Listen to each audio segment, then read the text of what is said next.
All right, so get this. Today we're diving into a world where seeing is, well, no longer believing. It's all about deepfakes and how we might need new ways to prove we're actually human. Yeah. You know, in the age of AI and all that. It really makes you wonder, like, what does real even mean anymore, you know? Right. And speaking of real, you sent in this really interesting article. Oh, yeah, from the Neuron. Yeah. Deepfake arms race begins. And it paints a picture of a future that's, well, kind of wild. It's definitely thought-provoking. Okay, so the article, it kicks off with this idea that AI-generated content is getting so good. Like, it talks about these AI-made trailers for classic films. Lord of the Rings, they use as an example. Yeah, Lord of the Rings. And these trailers are almost impossible to tell apart from the real deal. It's incredible and a little unnerving at the same time. Okay, so before we go too far down the rabbit hole, let's back up for a sec. For anyone who's not familiar with deepfakes, what are we even talking about here? Basically, imagine Photoshop, but for videos.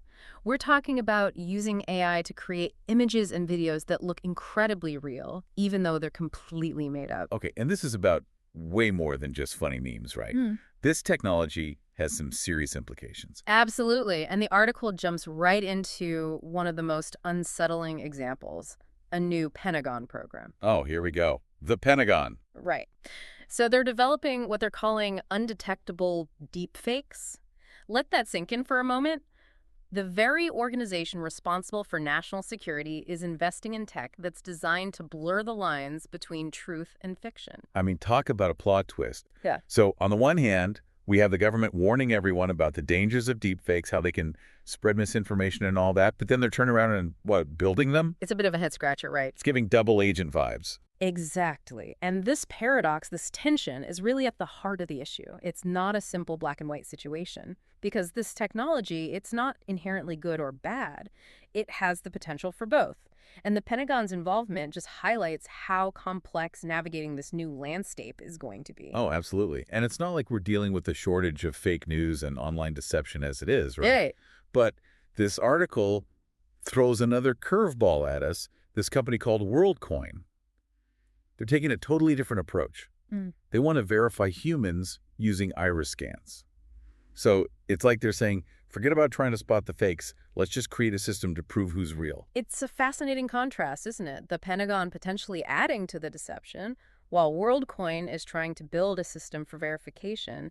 It shows the different ways people are responding to this whole AI-generated content explosion. So it's like we're looking at two totally opposite reactions to the same problem. Right, exactly. On the one hand, you've got this potential for chaos, right, with deepfakes eroding trust, making it impossible to know what's real, right?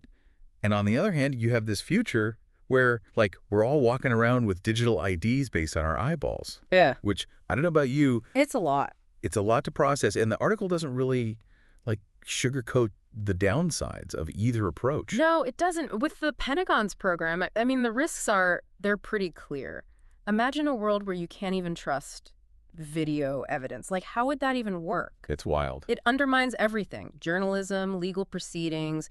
I mean, even just, like, personal relationships. So, like, we'd have to, like, relearn how to figure out what to believe. Exactly. We might need entirely new ways of verifying information, establishing trust. Okay, so that's a lot. Deepfakes could lead to this, like mass distrust, you know, the erosion of truth. Yeah. It's heavy. But then you've got Worldcoin over here saying, hey, let's just scan everyone's iris. And I got to admit, that feels, I don't know, a little dystopian, even if they are trying to solve a problem. Yeah, and the article doesn't give Worldcoin a free pass either. It brings up some really important questions, like, what happens to all that data, our biometric data? Yeah. Who has access to it? What's to stop it from being misused or, like, hacked? Right. It's like, are we trading one risk for another? Instead of worrying about fake videos, we're worried about our eyeballs being, like, compromised. Right. It's security versus privacy. And that's a tough one. And then there's another layer to it. What's that? Well, the article talks about the potential for exclusion. Like, what about people who don't have access to this technology? Oh, right. Or people who just aren't comfortable handing over that kind of data? Are they just left behind? It's like we'd be creating a two-tiered society. Exactly. The verified and the unverified. Right. And I mean, that has huge implications. Access to services, basic rights. The article doesn't paint a very optimistic picture, but it does make you think. It really does. And you know what really blew my mind? Worldcoin. It was started by Sam Altman. Really? Yeah. The CEO of OpenAI.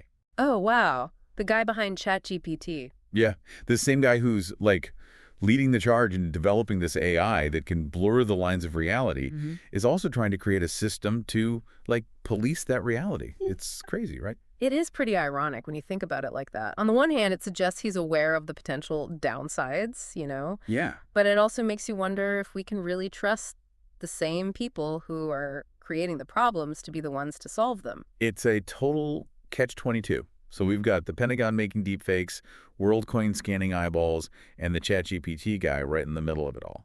It's a lot. Are we just headed for some AI apocalypse? Is that what we're saying here? Well, I wouldn't say it goes that far, but there is this phrase in the article, it's kind of chilling: AI deception arms race. So picture this: a future where nations are battling it out not with weapons, but with algorithms. Algorithms designed to manipulate and deceive. Okay, now that does sound a little apocalyptic, like we're living in a sci-fi film. Yeah. Right. And the stakes are incredibly high. Governments using these AI tools to influence elections, or to sow discord amongst their own citizens, or even incite international conflict. I mean, the possibilities they're kind of terrifying. It's a lot. And honestly, it feels like we're already seeing glimpses of this playing out, even now. Exactly. This isn't some distant future. It's starting to happen. And I think the most important takeaway from the article, the thing we really need to remember, is that we can't just sit back and watch this happen. We have to be informed. We have to be engaged. We have to be critical thinkers, especially when it comes to what we see and read online. It really does feel like we're living in a movie or something. Yeah. Except it's real life. And the crazy thing is how fast it's all happening. Yeah. Every day there's some new headline about AI. It's a lot to keep up with, for sure. And I think that's exactly why we need to be having these conversations now. While it's still kind of early days, we have to ask ourselves, what do we want the future to look like with all this tech? Totally. Yeah. But, okay, it's not like we can just hit the brakes on AI now, right? Right. It's out there. It's happening. So what do we do? Well, the article does offer some, practical tips. Okay, yeah. Like what? It really comes down to being more discerning, more critical, especially with what we consume online. Which is cuff. Everything's algorithms and clickbait these days. True, but we can't just give up. A big part of it is tapping into that healthy skepticism. Okay, so be more skeptical. Yeah. Don't just believe everything you see and read, right? Especially if it feels too good to be true, or if it perfectly aligns with what you already believe. Right. Don't get stuck in the echo chamber. Exactly. Branch out. Get different perspectives. It's how we learn. So be skeptical, check the source, get different viewpoints. It's like we have to be online detectives or something. Exactly. And never underestimate the power of a good question. If something doesn't feel right, dig deeper. Question your assumptions. Look for evidence. It's all about being active, engaged, not just passive consumers of information. This whole conversation has been wild. We went from movie trailers to iris scans to AI arms races. It's a lot. It is a lot. But it just shows you how powerful this technology is and how important it is to think about the implications. It's not all doom and gloom, though, right? I mean, AI has done some good things, too. Yeah, of course. Like in medicine education. Exactly. And that's why it's so important to be having these discussions to make sure these tools are being used for good, for the benefit of everyone. It's like we're at this crossroads. And what we do now, the conversations we have, it'll shape the future of AI.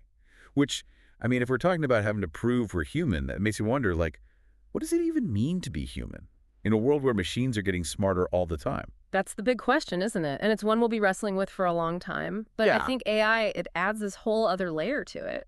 So what do we do? Where do we go from here? I wish I had all the answers. But I think a good place to start is remembering that being human isn't about being smarter than machines. It's about empathy and creativity, and those things AI can't replicate. It's about our values, our relationships. It's those qualities that really matter, especially as AI gets more advanced. So keep asking questions, stay curious, don't be afraid to explore what it means to be human, especially in this crazy tech-filled world we live in. Well, that's a wrap on another deep dive. Big thanks to our listener for sending in that article. It definitely sparked some serious food for thought. To everyone listening, until next time, stay curious.